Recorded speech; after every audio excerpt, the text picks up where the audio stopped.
लोगों को पढ़ना है एक्सरसाइज 4.3। ठीक है, एक्सरसाइज 4.3 में हमको क्या पढ़ना, find the roots of the quadratic equation if they exist by completing square method. ठीक है, यहाँ पे सबसे पहले क्या करना है कि जो भी आपके पास क्वाड्रेटिक इक्वेशन गिवन होंगे उनको क्या करना है, उनकी एग्जिस्टेंस पहले हम लोग चेक करेंगे डिस्क्रिमिनेंट निकाल के। Means d is equal to होता है बी स्क्वायर माइनस 4ac।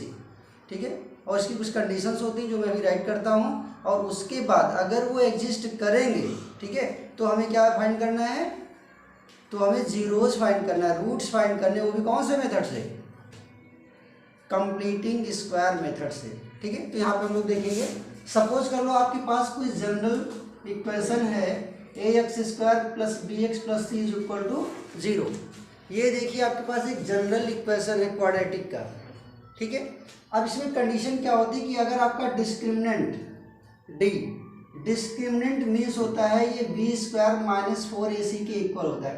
अगर आपका डिस्क्रिमिनेंट, ठीक है, अगर आपका डिस्क्रिमिनेंट जो है वो इज ग्रेटर देन 0 हो, तो ये क्या करता है, टू डिस्टिंक्ट रियल रूट रखता है। ठीक है, ये क्या करता है, ये टू डिस्टिंक्ट रियल रूट रखता है। एक मिनट, अभी d is equal to b square minus 4ac is equal to, अगर 0 कर दोगे, अगर इसकी वैल्यू 0 कर दोगे तो ये क्या होता है, ये टू इक्वल रूट रखता है, टू इक्वल रियल रूट। ये सब कंडीशंस हैं। अगर इसको सॉल्व करोगे 4ac होता है, अगर इसको सॉल्व करोगे और इसकी वैल्यू अगर ग्रेटर देन 0 आती है, मतलब 0 से बड़ी आएगी, तो ये टू डिस्टिंक्ट रियल रूट रखता है, और इसकी वैल्यू अगर 0 के बराबर हो जाती है तो ये टू इक्वल रूट्स रखते हैं। और एक कंडीशन और होती है कि अगर ये b square minus 4ac less than 0 हो, 0 से कम मतलब निगेटिव वैल्यू अगर आए, ठीक है, तो नो सॉल्यूशन का मतलब यहाँ पे होगा ये इमेजिनरी पार्ट बनाता है। ठीक है, ये इमेजिनरी रूट्स रखते हैं। ठीक है, तो इमेजिनरी रूट हमको नहीं पढ़ने हैं, मतलब एग्जिस्टेंस हम किस में देखेंगे, सिर्फ इन दोनों की देखेंगे। अगर इस ग्रेटर देन 0 आएगा तभी सॉल्व होगा, इक्वल टू 0 आएगा तभी सॉल्व होगा, बट अगर वैल्यू आपकी नेगेटिव आ गई तब ये सॉल्व नहीं होगा। ठीक है, ये इतनी कंडीशंस हम लोगों को यहाँ पे पढ़नी है। अब देखो, जैसे आपके पास एक क्वेश्चन यहाँ पे है 2x square minus 7x plus 3 is equal to 0। ये क्वाड्रेटिक इक्वेशन है। पहले इसकी एग्जिस्टेंस चेक कर लो। अब क्या फाइंड करेंगे हम लोग, d is equal to b square minus 4ac। v की वैल्यू क्या है, यहाँ से देख के बताओ v की वैल्यू क्या है। ये आपका a होता है, ये v होता है और ये c होता है। इसे कंपेयर करोगे तो v की वैल्यू -7 है ना, तो v की वैल्यू -7 माइनस 4, a की वैल्यू कितनी है 2 और c की वैल्यू 3, तो ये हो गया आपका 49 माइनस 24, माइनस करोगे कितना आएगा 25 आ गया।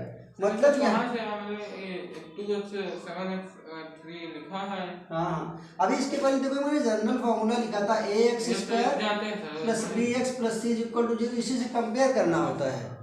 ठीक है, इसी से जब आप कंपेयर, ये सब नीचे लिखा वो क्या है, डी फॉर डिस्क्रिमिनेंट होता है। इसे चेक किया जाता है कि जो आपका इक्वेशन है वो सेटिस्फाइड कर रहा है कि नहीं वैल्यू फाइंड करने के लिए, मतलब रूट्स आएगा कि नहीं आएगा। तो जब तक ये पॉजिटिव देगा, जब तक ये पॉजिटिव वैल्यू आएगी या इक्वल टू 0 आएगी, तब तक तो ये सॉल्व होता है क्वाड्रेटिक इक्वेशन। अगर ये वैल्यू निगेटिव आ जाएगी तो इसका कोई भी सॉल्यूशन नहीं होता। ये हाँ, बी स्क्वायर माइनस 4ac, ये चेक करना पड़ेगा। अगर ये वैल्यू पॉजिटिव आ रही है या 0 आएगी तब तो हम इस इक्वेशन का फैक्टर कर पाएंगे।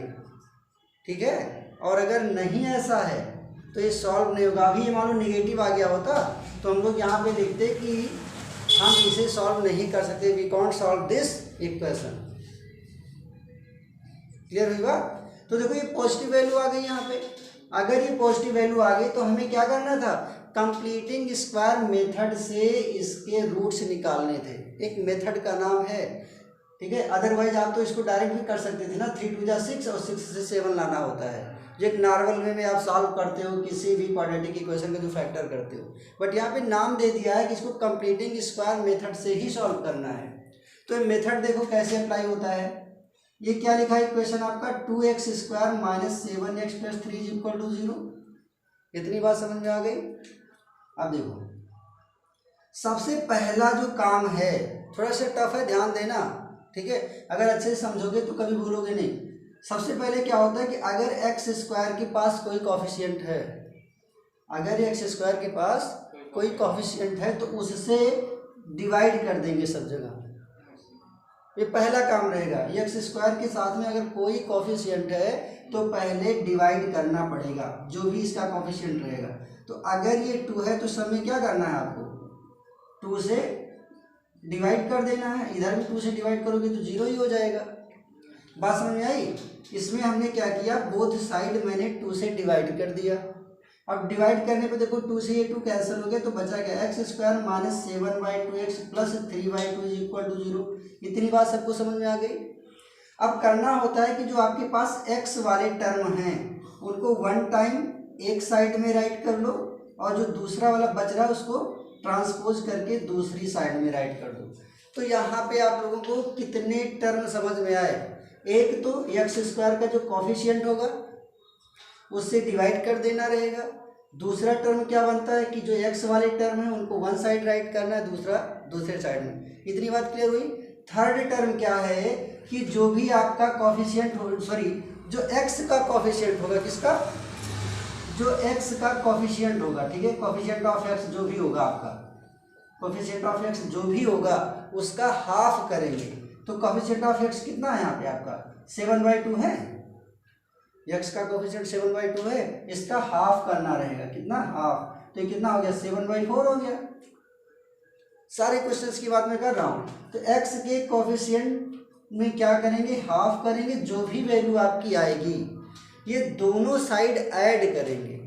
तो क्या होगा यहाँ पे x² माइनस 7/2x प्लस 7/4 का स्क्वायर इधर भी ऐड करो और माइनस 3/2 और इसके भी पास 7/4 का स्क्वायर ऐड करो। ठीक है, ये सब रूल है, कहाँ से आया इससे नहीं मतलब है, ये रूल है, ये करना पड़ेगा। तो फर्स्ट, सेकेंड और थर्ड रूल समझ में आया कि जो भी x का कोफिशिएंट होगा उसका हाफ कर लेना, हाफ जो भी आएगा उसका स्क्वायर LHS में भी और RHS में भी क्या करना है। सबसे पहले जो भी इक्वेशन लिखा होगा लिख देना, x² का जो भी कॉफिशिएंट होगा उससे सब में डिवाइड कर देना। डिवाइड करने पे ये मिला,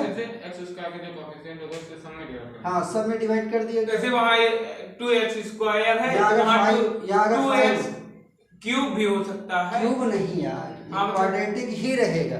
2 ही रहेगा, ये पावर 2 ही रहेगी। हाँ। ये क्वाड्रेटिक इक्वेशन के लिए ही होता है, ये नहीं कुछ और रहेगा। ये सब बदले हो सकते हैं। तो मतलब ये 2 रहेगा तो हर जगह 2 से ही होगा। हाँ, 3 होता, 3 से डिवाइड होता, 4 होता, 4 अच्छा, मतलब जो आगे रहेगा उसका वो रहेगा। हाँ वही चीज। तो वो हम पूछ रहे थे वो पीछे वाले का। ठीक है, अब समझ में आया। उसके बाद देखो कुछ नहीं किया गया, बस x वाला जो टर्म था एक साइड में राइट किया हूँ, जो x वाला रहेगा दूसरी साइड में राइट किया हूँ। फिर क्या किया कि जो भी x का कोफिशिएंट रहेगा उसका क्या कर देना है, हाफ कर देना है। और हाफ करने पे हैं? अरे रूल है ये, x का जो भी कोफिशिएंट होगा उसका हाफ कर देना। हाफ कैसे होगा? अरे हाफ ये तो है 7/2 में 1/2 से मल्टीप्लाई कर देना। जो भी रहेगा, जो भी x के बगल में रहेगा उसमें 1/2 से मल्टीप्लाई कर तो देना। उसमें तो कुछ देखिए सर, ये सेकंड लाइन ये हुआ, उसके नीचे क्या हुआ, कुछ हुआ ही नहीं। देखो x का कोफिशिएंट 7/2 है, हाँ, तो यही तो 7/2 का मैंने हाफ किया। हाँ, और इसी हाफ का ही तो जो भी आया हाफ उसी हाँ। का तो स्क्वायर इधर भी ऐड किया हूँ, इधर ऐड किया हूँ।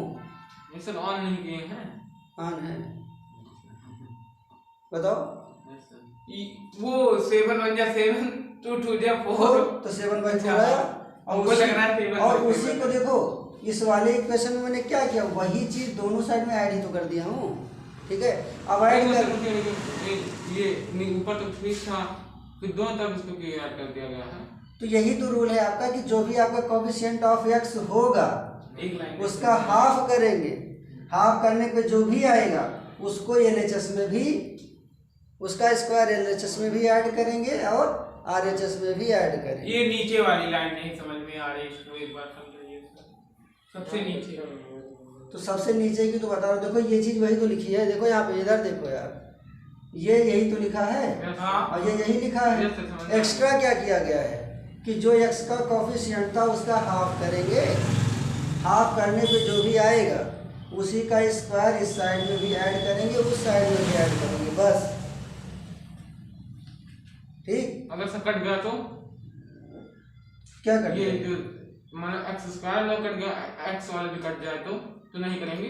तभी करेंगे, तुम्हें उससे नहीं मतलब है कि ये कटता है कि नहीं कटता है, क्या है। जैसे एक्स वाला है तो उसका पूरा सब कुछ कट गया तो जैसे मान लो 2 आया होता है यहाँ पे, हाँ। या 3 ही आया होता, टू होता तो मतलब दोनों कट जाते। तब भी कुछ भी यहाँ रहेगा उसका हाफ करके ही उसका स्क्वायर दोनों साइड में ऐड करेंगे। रूल समझो बस, कौन सा अंक आएगा उससे नहीं मतलब है आपको, कुछ भी आए, ठीक है। रूल समझना है कि x का जो भी कॉफिशिएंट होगा, ये तो मैं बोल रहा हूँ, चाहे जो कॉफिशिएंट हो, चाहे जो, उसका हाफ करेंगे, जो भी आएगा उसका स्क्वायर दोनों साइड में ऐड करेंगे। वही तो हम अगर उसका कॉफिशिएंट ही ना रहे तो 1 तो रहवे करेगा, हाँ तो हम 1 पे कर देंगे। हाँ। तो उसका भी हाफ करेंगे, तो 1 का हाफ 1/2 होता है, 1/2 का हाफ करोगे, 1/2 का स्क्वायर दोनों साइड में तब ऐड करोगे, समझे।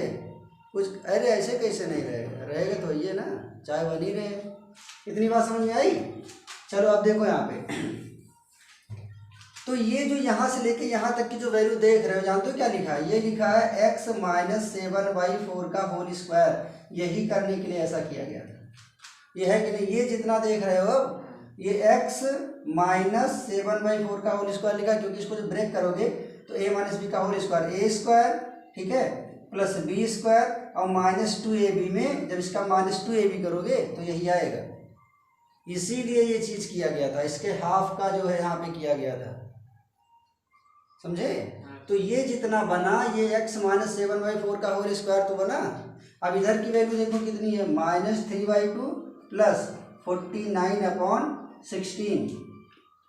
अब देखो क्या होगा, ये x - 7/4 का स्क्वायर हुआ और यहाँ पे 16 एलसीएम ले लो, तो -24 प्लस 49, ये हो गया x - 7/4 स्क्वायर।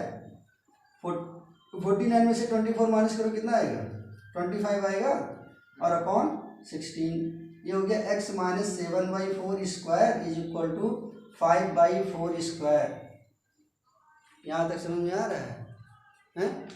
अब क्या करना है? अब स्क्वायर रूट अगर लेते हो, इधर का स्क्वायर हटाओगे उधर स्क्वायर रूट बनेगा, तो ये हो गया आपका x - 7/4 इज इक्वल टू, ठीक है। अब इधर का देखो, रूट ऑफ 5/4 का स्क्वायर बनेगा। जब भी रूट लिया जाता है तो प्लस माइनस दोनों लगता है। यहाँ तक की बात क्लियर हुई? उसके बाद देखो अभी कितना बचा, x - 7/4 और ये 5/4 पे स्क्वायर लगा है ना, और रूट जब करोगे तो ये स्क्वायर खत्म हो जाएगा, तो बचा क्या, प्लस माइनस 5/4। अब एक बार प्लस साइन लेंगे, तो जब प्लस साइन लोगे तो इक्वल टू 5/4 आएगा, और एक बार जब निगेटिव साइन लोगे तो माइनस में 5/4 आएगा। तो ये हो गया x इज इक्वल टू 5/4, इसको ट्रांसपोज कर दो तो 7/4, और यहाँ पे देखो x इज इक्वल टू -5/4, इसको ट्रांसपोज करोगे तो + 7/4। यहाँ पे कितना बचा, x इज इक्वल टू 12/4, और यहाँ क्या बचा, 7 में से 5 गया तो 2, 4 3 जा 12, 2 1 जा 2, 2 2 जा 4। x की वैल्यू यहाँ से 3 आएगी, x की वैल्यू यहाँ से 1/2 आएगी। यही आपका आंसर होगा।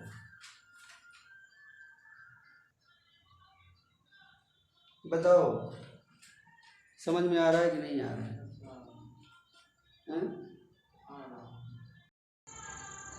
तो यहाँ पे बताओ किससे डिवाइड करूँगा? 4x डिवाइड, हाँ, उससे 4 से 4 से ना। चलो, लेकिन पहले तो एग्जिस्टेंस चेक करोगे ना, पहला रूल क्या था, एग्जिस्टेंस चेक करना ना। तो d is equal to v² - 4ac, d इसमें कहा, अच्छा ठीक है, d is equal to v² - 4ac check करेंगे। अब जरा देखो यहाँ पे v की वैल्यू बताओ मुझे, 4√3 है, हाँ, -4, a की वैल्यू 4 है, c की वैल्यू 3 है, ये कितना हो गया 48, ये भी हो गया 48, कितना आ गया 4 4 3 4 4 जा 16, 16 और 3 48, 4 4 जा 16, ऊपर ऊपर ऊपर वो 4 4 3 वो 4 4 AC लिखा है ना, हाँ। तो 4 हो गया, फिर A की वैल्यू है 4 और C की वैल्यू है मतलब 3। into में ये point है, लगा है मतलब। ये V है, ये C है। समझ आया? ये सबको मल्टीप्लाई किया हूँ तो 0 आ गया, मतलब ये भी क्या है, ये एग्जिस्ट कर रहा है, ये भी तो एग्जिस्ट कर रहा है। अब करना क्या है आपको, देखो 4x² है प्लस 4√3x है प्लस 3 = 0 है। x² का कॉफिशिएंट 4 है, ध्यान से देखना, x² का जो कॉफिशिएंट है 4 है, 4 से डिवाइड करोगे ना तो ये हो गया 4x²/4 4√3x/4 प्लस 3/4 = 0।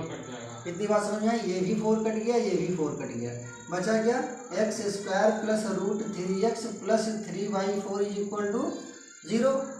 अगला टर्म क्या होता है, x वाला टर्म एक साइड में राइट करूंगा ना, हाँ, और ये वाला दूसरी साइड में, यही तो। इसके बाद का टर्म क्या था कि जो भी x का कॉफिशिएंट है, तो x का कॉफिशिएंट क्या है, √3 है, इसका क्या करना रहता है, हाफ। तो इसका हाफ करोगे तो √3/2 आया, तो हाफ करने पे जो आता है उसका स्क्वायर, वही नहीं, उसका स्क्वायर, तो मतलब ये लिखा मैंने x² प्लस √3x लिखा मैंने। अब यहाँ पे क्या करूँगा, प्लस ऐड करूँगा √3/2 का होल स्क्वायर और -3/4 के साथ में भी √3/2 का स्क्वायर ऐड करेंगे। यहाँ तक का रूल समझ में आया कि नहीं आया? क्लियर है यहाँ तक? अब इसके बाद देखो, आपको क्या करना है कि यहाँ का जो x है वो राइट कर लो और जो सिंबल इसके जस्ट बगल में है वो राइट कर लो, ठीक है। फिर इस वाले टर्म से कोई लेना देना नहीं इनको, फिर लास्ट में ये जो देख रहे हो इसको लिख लो और पूरे का कर दो होल स्क्वायर। तो जब इसको ब्रेक करोगे तो ये पूरा का पूरा आएगा ही, तो ज़्यादा सोचने की ज़रूरत नहीं है। x लिख लेना, उसके जस्ट बगल की साइन लिख लेना, प्लस होगा तो प्लस, माइनस होगा तो माइनस, इसके जस्ट बगल वाली साइन। फिर लास्ट में जो आपको स्क्वायर वाला देख रहे हो उसका √3/2 लेके होल स्क्वायर लगा देना। कहने का मतलब यहाँ स्क्वायर था, यहाँ स्क्वायर था, तो जिस पे स्क्वायर था उसके अंदर की वैल्यू ले करके होल स्क्वायर लगा दो। अब क्लियर हुआ? अब इसके बाद का देखो, ये -3/4 है और प्लस √3 का 2 बार मल्टीप्लाई करोगे 3 आएगा, बोलो, और नीचे का 2 × 4, समझ में आया? तो ये माइनस में जितना था उतना प्लस में था, कट गया, बचा क्या देखो, x प्लस √3/2 होल स्क्वायर = कितना आया, 0 आया, 0 आया। तो ये क्या लिखा है, स्क्वायर तो लिखा है, स्क्वायर का मतलब क्या कि ये चीज़ 2 बार लिखेंगे, तो ये हो गया आपका x प्लस √3/2 = 0। एक बार और भी तो लिखोगे, x प्लस √3/2 = 0, क्योंकि ये स्क्वायर लगा था तो ये टर्म 2 बार आएगा ना। अगर ध्यान से देखो, x = आ गया -√3/2 और यहाँ से भी आ गया x = -√3/2, ये दोनों x की वैल्यू आ गई। नेक्स्ट क्वेश्चन के लिए हम लोग क्या अप्लाई करेंगे, क्वाड्रेटिक फार्मूला। अभी क्वाड्रेटिक फार्मूला क्या होता है देखो, सपोज कर लो कि आपके पास कोई जनरल क्वाड्रेटिक इक्वेशन है ax² plus bx plus c = 0। यहाँ पे भी एग्जिस्टेंस चेक करेंगे, d = b² - 4ac इसको चेक करना है। उसके बाद जो क्वाड्रेटिक फार्मूला होता है, देखो क्वाड्रेटिक फार्मूले को ही श्रीधराचार्य सूत्र भी बोलते हैं। क्या बोलते हैं? श्रीधराचार्य सूत्र। श्रीधराचार्य सूत्र, इसी क्वाड्रेटिक फार्मूले को ही बोलते हैं। फार्मूला क्या होता है, x = -b plus minus √v² upon 2। ये नाम है भैया वैज्ञानिक, ये गणितज्ञ थे श्रीधराचार्य सूत्र, जिन्होंने श्रीधराचार्य थे गणितज्ञ, मतलब मैथमेटिशियन थे, जिन्होंने इसको डेवलप किया हुआ है, इसीलिए इनके नाम पे इसे श्रीधराचार्य सूत्र कहा गया। ठीक है, बात समझ में आया कि नहीं आया? कितनी बात समझ में आई? अब किसी भी इक्वेशन को, किसी भी क्वाड्रेटिक इक्वेशन को इस फार्मूले से हम लोग क्या कर सकते हैं, सॉल्व कर सकते हैं, उसके रूट को फाइंड आउट कर सकते हैं।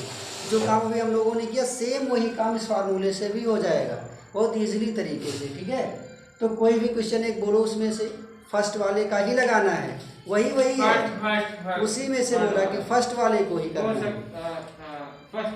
हाँ बोलो, 2x² - 7x + 3 = 0। अब देखो इसको हम लोग अभी सॉल्व किए थे कंप्लीटिंग स्क्वायर मेथड से, सेम इसी चीज़ को देखो हम लोग सॉल्व करने वाले हैं क्वाड्रेटिक फार्मूले से। चलो ध्यान से इधर देखना, पहले हम लोग क्या करेंगे, डिस्क्रिमिनेंट निकाल दें, ठीक है।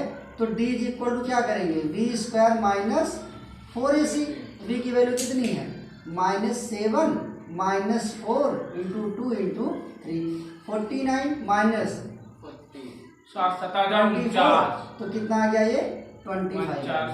तो d की वैल्यू कितनी आ गई 25 आ गई, मतलब d की वैल्यू का मतलब क्या, वी स्क्वायर माइनस 4ac की वैल्यू 25 आ गई ना। अब जरा अपने फार्मूले पे आ जाओ, तो यहाँ क्या लिखेंगे, x is equal to minus, v की वैल्यू कितनी है, माइनस में 7 है, v की वैल्यू -7 है, तो 25 कैसे आया, वो -49 की 24 से माइनस करेंगे तो लिखा 7 7 49, हाँ। इधर का 24, हाँ। 49 से 20, डी इतनी बात समझ में आई। उसी वीडियो ये माइनस लिखा मैंने हाँ और ये b की वैल्यू लिखी मैंने, प्लस माइनस रूट ऑफ, और ये b स्क्वायर माइनस 4ac की वैल्यू कितनी आई है 25। तो मैं यहाँ सब जगह वैल्यू फिर से नहीं पुट करूँगा, क्योंकि हम b स्क्वायर माइनस 4ac की वैल्यू सॉल्व कर चुके हैं, किसके इक्वल है 25 के। तो मैं इसके प्लेस पे 25 राइट कर दूंगा, और अपॉन 2 इंटू, और a की वैल्यू कितनी थी 2। क्या यहाँ तक समझ में आया, बोलो यहाँ तक समझ में आया, नहीं ये फार्मूला था, ये फार्मूला था, इसको याद करना पड़ेगा, you have to learn this, ठीक है, फॉर सॉल्विंग क्वाड्रेटिक फार्मूला। ये याद कहीं नहीं तो पर लिखा है, ये फार्मूला बारे में कहीं लिखा नहीं, एक मतलब है। अब देखो इसके बाद क्या हो गया, x इज इक्वल टू, ये माइनस माइनस प्लस हो गया, और ये प्लस माइनस रूट 25 कितना आएगा 5 आएगा, अपॉन 2 2 जा 4। इतनी बात समझ में तो आ ही गई होगी, आ गया। हाँ अब एक बार आपको प्लस लेना, तो x is equal to 7 plus 5/4, और एक बार क्या करना है माइनस लेना है, ठीक है, समझे कि नहीं, बताओ इतनी बात समझ में आई। एक बार मैंने प्लस ले लिया, एक बार मैंने माइनस ले लिया, तो ये कितना हो गया 12/4, और ये कितना हो गया 2/4, 4 3 जा 12, 2 2 जा 4, x की वैल्यू 3, x की वैल्यू 1/2। यही तो आ रहा था पहले भी, कंप्लीटिंग स्क्वायर मेथड में भी तो यही आया था, बट यहाँ पे क्या करना था, क्वाड्रेटिक फार्मूले से यहाँ पे रूट को फाइंड आउट करना था। तो क्वाड्रेटिक फार्मूला क्या था, x is equal to -b plus minus root of b square minus 4ac upon 2a। Clear हुआ इतना।